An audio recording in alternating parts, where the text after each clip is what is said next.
Valsad highway પર hotel પાર્કિંગમાં ટેન્કરમાંથી તેલની ચોરીની કૌભાંડમાં 2 શખ્સોની ધરપકડ।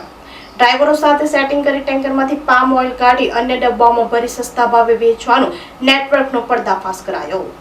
વલસાડ રૂરલ પોલીસની ટીમને બાતમી મળી હતી કે સરોદી ગામની સીમમાં હાઈવે ઉપર આવેલી દિલખુશ ધાબા નામની હોટલના કમ્પાઉન્ડમાં આવતા તેલના ટેન્કરોમાંથી ડ્રાઈવરો સાથે સેટિંગ કરી પામ ઓઇલ કાઢવામાં આવે છે। આ તેલ અન્ય ડબ્બાઓમાં ભરી સસ્તા ભાવે વેચવાનું નેટવર્ક ચાલી રહ્યું છે।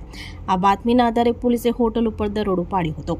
દરોડા દરમિયાન 2 વ્યક્તિઓ હાજર મળી આવ્યા હતા, જેમની પૂછપરછ કરતા તેઓએ પોતાના નામ પુખરાજ ઉર્ફે પ્રકાશ અને અબ્દુલ મોહમ્મદ મહંતો મુલ્લા હોવાનું જણાવ્યું હતું। પોલીસને તપાસ દરમિયાન હોટલના પાછળના ભાગેથી નીચે મુજબની વસ્તુઓ મળી આવી હતી।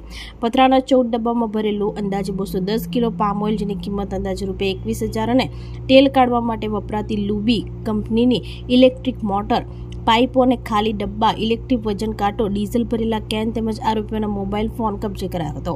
પોલીસે પૂછપરછમાં આરોપીઓ કબૂલાત કરી હતી કે તેઓ હાઈવે ઉપરથી પસાર થતા તેલના ટેન્કરોના ડ્રાઈવરો પાસેથી સસ્તા ભાવે પામ ઓઇલ ખરીદતા હતા। ત્યારબાદ પોતાની પાસે રહેલી મોટર અને પાઇપ વડે ટેન્કરમાંથી તેલ કાઢી લેતા અને હોટલ ઉપર આવતા ગ્રાહકોને ઊંચા ભાવે વેચી દેતા હતા। પોલીસે બંને આરોપીને અટકાયત કરી આગળની તપાસ હાથ ધરી છે।